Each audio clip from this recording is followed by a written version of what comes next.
So it's been a few weeks. We actually went to Pigeon Forge to the Jeep Invasion this year. We drove our JK. But coming back to this one, this is my 97 TJ. Had for 173 years. It's a 4-cylinder, straight shift, got air and all. It's always been a very reliable, just about anything Jeep. Just trail riding, pasture riding, go to town and back. I've actually drove this thing, 6-hour trips when I was younger and tougher, because when you ain't got no power. And then we had the top off, and me and a friend drove it to Panama City, Florida one year. It was tough, and that's probably been 10 years ago. And we just obviously ain't. I'm gonna drive something nicer. I'm just gonna tell you. So the story goes. Y'all that's been following along with this have seen it. We've tested a few things. I am gonna say I took the coil off. I tested it with a ohm meter. It showed resistance. It showed that the coil was actually good, even though it didn't have power in the system here. So I haven't done anything yet, but what I did do is my symptoms were, when I turned the gauges on, when I turned the key on, the gauges didn't do anything. I got the tone, I got the dinging, turn the key on, it would crank over, and did nothing. No fire, no nothing. So I thought ignition, coil, plugs, wires, whatever.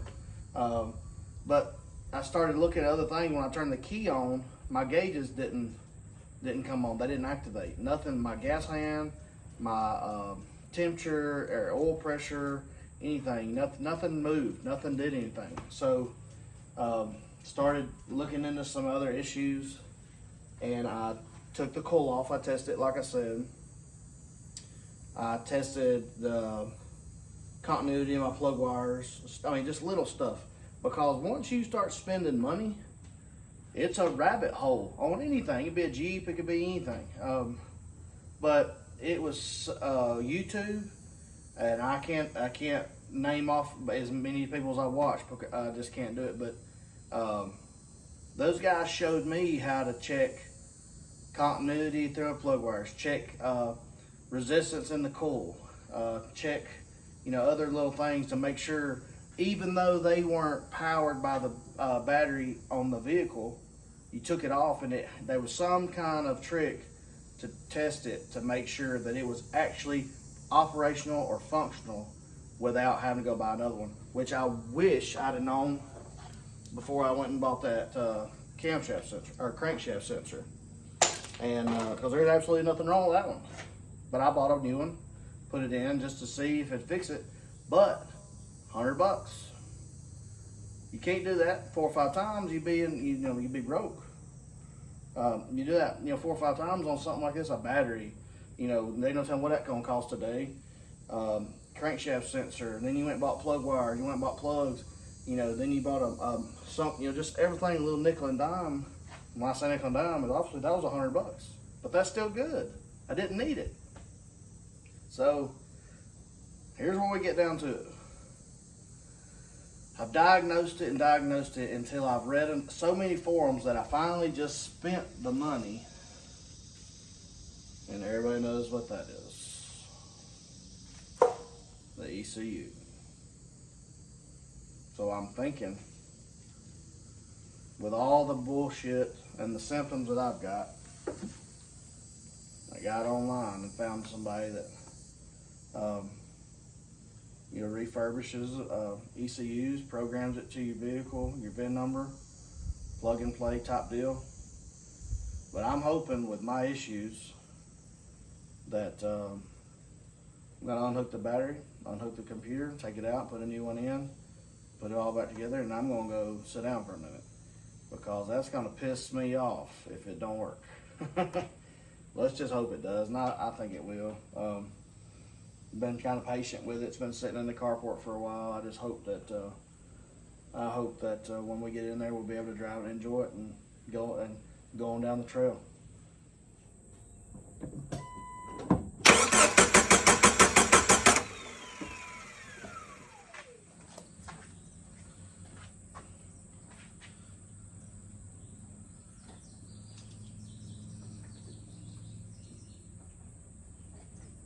While I got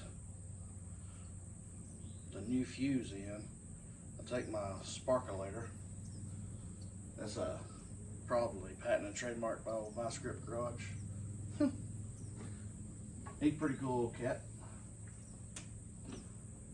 You guys check him out, Vice Grip Garage. He's pretty funny. He's funny enough that my wife actually lets me watch YouTube channels of him working on cars and don't complain too much. I don't know if it's cause he's just good at what he does. He's funny. He might be a sexy. Let's get this off here. This can't be any good. Oh my God. It's gonna have to stay there, I guess. Big old dirt dauber. You guys to watch this without it killing me or pinching my titty.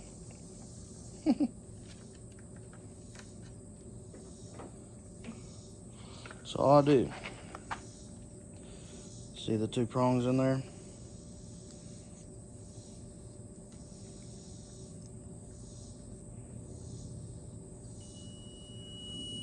Uh-oh. 1.2. So I mean,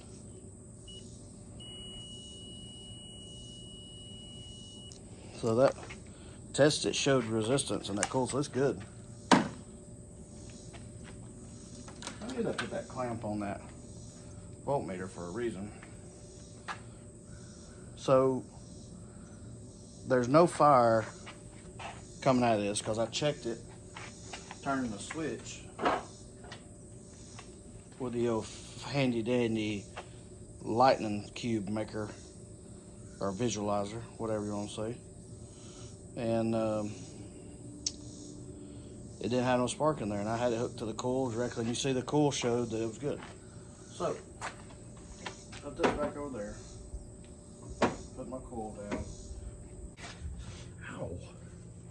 So I found this grill brush over there, so when you put your coil back on, make sure your stuff's okay. You know, your ground connections. Ow. Ouch. And don't lay in a trail of piss ants when you lay down here. But anyway, a little rust never hurt nobody but a good electrical ground.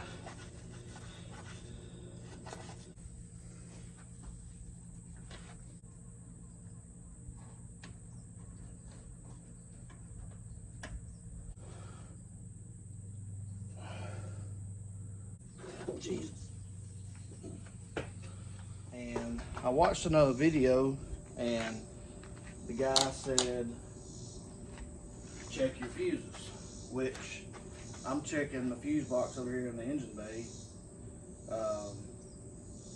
and fuse 21 is, I'll bring you guys over here and show you. So fuse 21 is that one right there. That's looks like it's got crap in it. I don't know what that's about.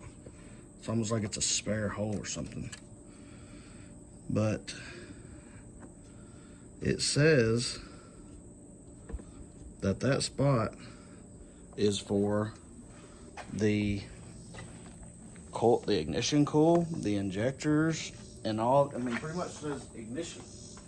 So it can't work without that. So with that fuse in that spot, that feels like there's absolutely nothing in it, so it probably won't work.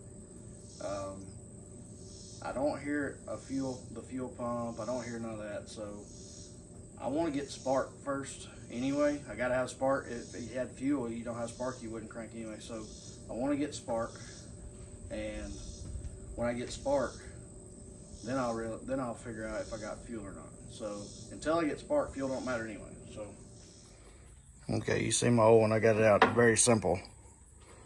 It had this cover on it, like that. And all it is got some clips right there. All you do is pull the bottom out, pull the other side out like that, and you wiggle it off. It sets on there like this. But you see I got the new one on. I've already got my battery tightened back up. I like this. I don't know if this is factory or what, but somebody somewhere along the line put a piece of rubber on the rim of this fender, and I have had experience with that positive, you know, with a wrench, you know, touching the fender and arcing or something and scaring the crap out of you. So maybe I don't know, good touch. So anyway, got the new one in. It's 3 screws. So only one on the other side right there, you see, and then here and here. But let's see what it does.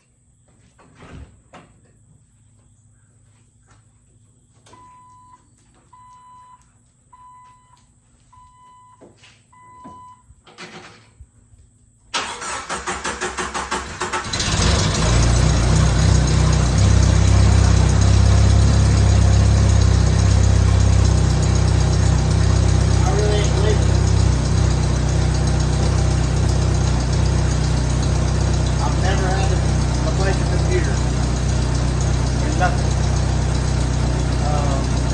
Simple as that. Computer fixed it. About $279. Shipping, just like $300. How do you get a new computer? I don't know what to say. But look on YouTube, find out how to diagnose this stuff before you spend the money. You notice I told you I spent $100 on a crankshaft sensor that didn't fix it. So now I got $400 in this, when I could have been $100 cheaper by just buying the computer. So